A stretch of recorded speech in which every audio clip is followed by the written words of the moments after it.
شکریہ جی، شکریہ. بسم اللہ الرحمن الرحیم.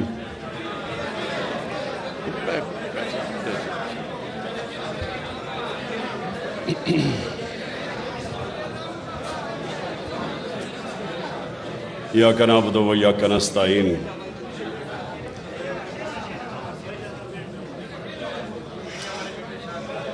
میرے معزز علماء، معزز مشائخ، میں پہلے تو آپ سب کا شکریہ ادا کرتا ہوں. آپ یہاں تشریف لائے اور میں نے آپ کی تقریریں بھی سنی. تو میں سب سے پہلے آپ کو اپنی بات شروع کرنے سے پہلے میں یہ واضح کر دوں، تھوڑا اس طرف ہو جاؤ،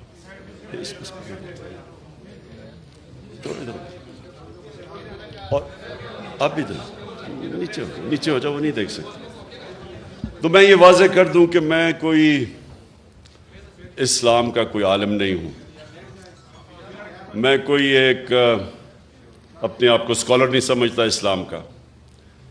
لیکن میں جس طرح کل بھی میں نے یہ بات کی کہ میں نے اپنی زندگی کے تجربے سے اور میں نے بڑا مغربی کلچر اندر سے دیکھا، اور اپنا تو میں جانتا تھا. ہم بڑے ہوئے ایک ایسے گھر میں جدھر شروع سے ہی ہمیں بڑی تربیت دی گئی اسلام کی. تو لیکن مجھے جو فرق ہے باقی لوگوں سے، میں جو مغربی کلچر ہے وہ میں شاید ہی کوئی اتنا بہتر سمجھتا ہوں جو میرے سے زیادہ. تو میرا زندگی کا سفر وہ اس طرح ہوا کہ میں جب دونوں کلچر کا موازنہ کیا تو آہستہ آہستہ میں اس نتیجے پہ آتا گیا کہ وہ جو مغربی معاشرہ ہمارے سے آگے نکلا ہے اور ہم پیچھے رہ گئے، میں آہستہ آہستہ اس نتیجے پہ آ گیا کہ اس کی ایک وجہ ہے کہ ہمارے نبی صلی اللہ علیہ وسلم رحمت للعالمین، ہمارا جو رب ہے وہ رب العالمین ہے، رب المسلمین نہیں ہے، مسلمانوں کا خدا نہیں ہے، انسانوں کا خدا ہے. اور ہمارے جو نبی صلی اللہ علیہ وسلم تھے وہ سارے انسانوں کے لیے رحمت بن کے آئے تھے. اللہ چاہتا تو وہ صرف مسلمانوں کے لیے رحمت بن کے آئے، لیکن وہ سب انسانوں کے لیے رحمت بن کے آئے تھے. اس کا کیا مطلب ہے؟ اس کا مطلب یہ ہے کہ جب اللہ ہمیں حکم کرتا ہے کہ نبی صلی اللہ علیہ وسلم کی شریعہ پہ چلو، ان کی سنت پہ چلو، تو وہ ہماری بہتری کے لیے اللہ کہتا ہے. یہ میں آپ کو پھر بتا رہا ہوں کہ یہ میں اپنے زندگی کے تجربے سے ان چیزوں پہ پہنچا، ان نتیجوں پہ پہنچا کہ جب اللہ حکم کرتا ہے کہ ان کی زندگی سے سیکھو، ان کی سنت پہ چلو، تو اللہ کیا کہہ رہا ہے؟ اللہ ہمیں کیونکہ ہمارے سے پیار کرتا ہے، اللہ وہ اپنی مخلوق سے سب سے زیادہ پیار کرتا ہے، تو وہ ہمیں وہ راستہ دکھا رہا ہے جو راستہ انسان کے عروج کا ہے. کیونکہ دنیا کی تاریخ میں نہ کوئی وہ انسان اس عروج پہ پہنچ سکتا ہے، نہ کبھی پہنچے گا جو ہمارے نبی صلی اللہ علیہ وسلم پہنچ ہی نہیں سکتا. کوئی اتنا بڑا لیڈر نہیں بن سکتا. کسی ایک انگریزی کتاب ہے کہ دنیا کے جو 100 سب سے عظیم لوگ، انگریزی کی کتاب ہے، ولیم ہارٹ انگریز نے لکھی ہوئی ہے. اس میں وہ کتاب 100 انسانوں کی بات کرتا ہے کہ دنیا کے سب سے عظیم انسان تھے. اس میں جو وہ سب سے نمبر 1 رکھتا ہے وہ ہمارے نبی صلی اللہ علیہ وسلم کو رکھتا ہے. کیوں رکھتا ہے؟ کیونکہ کسی انسان نے اتنی زندگی میں اچیومنٹ کی نہیں. کسی انسان نے وہ دنیا کے اندر اس کو وہ عروج ملا ہی نہیں، وہ کام کیا ہی نہیں جو ایک انسان نے کیے۔ میں جب یونیورسٹی میں تھا، ہم کتابیں پڑھتے تھے کہ جی وہ فلانا آدمی بڑا کامیاب ہے۔ میں کرکٹ کی بھی کتابیں، جو اچھا کھلاڑی تھا اس کے اوپر پڑھتا تھا۔ کیوں پڑھتے تھے؟ کیونکہ ہم ان سے سیکھنا چاہتے تھے، ہمارے رول ماڈل تھے۔ آج ہمارے بچے بل گیٹس کا پڑھتے ہیں کہ دنیا کا سب سے کامیاب ٹیکنالوجی کا آدمی ہے، کہ وہ کیسے پہنچا۔ اسٹیو جابز، یہ بڑے لوگ جو کامیاب ہیں، لوگ ان کی کتابیں پڑھتے ہیں۔ تو جو انسان سب سے دنیا کی تاریخ کا عظیم آدمی تھا، تو اللہ ہمیں حکم کر رہا ہے کہ ان کی زندگی سے سیکھو، کیونکہ اگر آپ نے اوپر جانا ہے تو ان کے راستے پہ چلو۔ اللہ کو فائدہ نہیں پہنچا سکتا کوئی، اللہ بے نیاز ہے، یہ ہماری بہتری کے لیے وہ کہتا ہے۔ تو میرا یہ سب سے پہلا یہ نتیجے پہ میں کیسے پہنچا، کیونکہ جب میں نے دونوں معاشرے دیکھے، آپ حیران ہوں گے کہ جو مدینہ کی ریاست کے اصول بنائے تھے میرے نبی صلی اللہ علیہ وسلم نے، آپ حیران ہوں گے کہ وہ ان اصولوں پہ وہ مغربی معاشرے چل رہے ہیں۔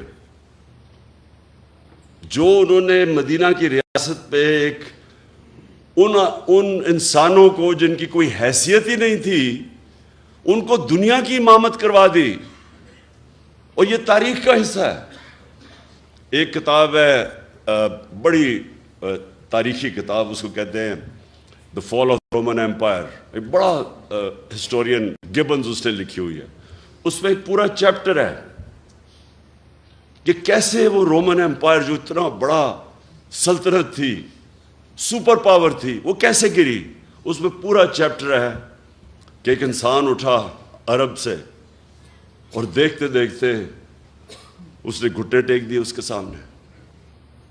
تو اس نے کیا کیا، جو چیزیں کی نا، وہ تھی مدینہ کی ریاست میں انہوں نے بنیاد رکھی۔ بنیاد کس چیز پہ رکھی؟ سب سے پہلی بنیاد رکھی عدل اور انصاف پہ۔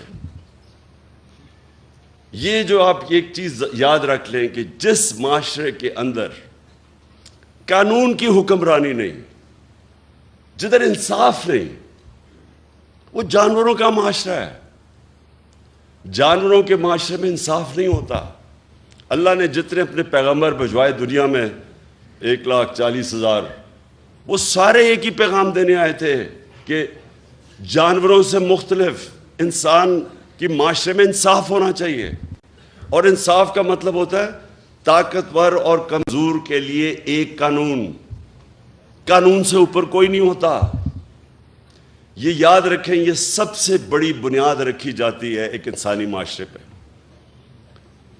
جو نبی صلی اللہ علیہ وسلم، ان کے پاس ایک قریش، اس نے کہا جی قریش کی لڑکی نے چوری کی ہے، اس کو معاف کر دیں، قریش کی لڑکی ہے۔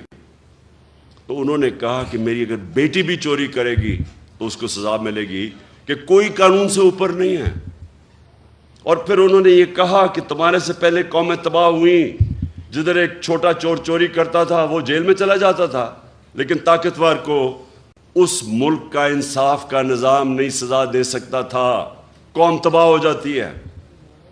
یعنی کہ جس قوم میں انصاف نہیں ہوتا وہ تباہ ہو جاتی ہے۔ جو حضرت علی رضی اللہ تعالیٰ نے کہا کہ کفر کا نظام چل جائے گا، لیکن نا انصافی اور ظلم کا نہیں چل سکتا، ظلم کا نظام۔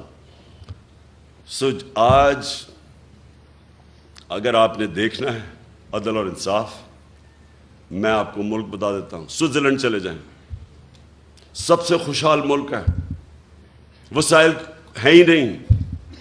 پاکستان میں اللہ نے اتنی نعمتیں بخشی ہیں وسائل کی حیثیت سے، لیکن سوئٹزرلینڈ میں تو ہے ہی کچھ نہیں۔ وہاں خوشحالی دیکھیں جا کے۔ اور ایک انڈیکس ہوتا ہے کہ ایک ملک میں، اسے کہتے ہیں رول آف لا انڈیکس، یعنی انصاف کتنا زیادہ ہے کس ملک میں۔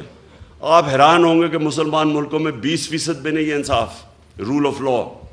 سوئٹزرلینڈ میں تقریباً 100% ہے، کوئی قانون کے اوپر نہیں ہے۔ انصاف اور خوشحالی، ظلم کا نظام اور تباہی، یہ میرے نبی نے تب کہہ دیا تھا۔ دوسری چیز، فلاحی ریاست، مدینہ کی ریاست دنیا کی تاریخ کی پہلی فلاحی ریاست بنائی گئی تھی. ریاست نے اپنے کمزور طبقے کی ذمہ داری لی تھی. ریاست نے پورے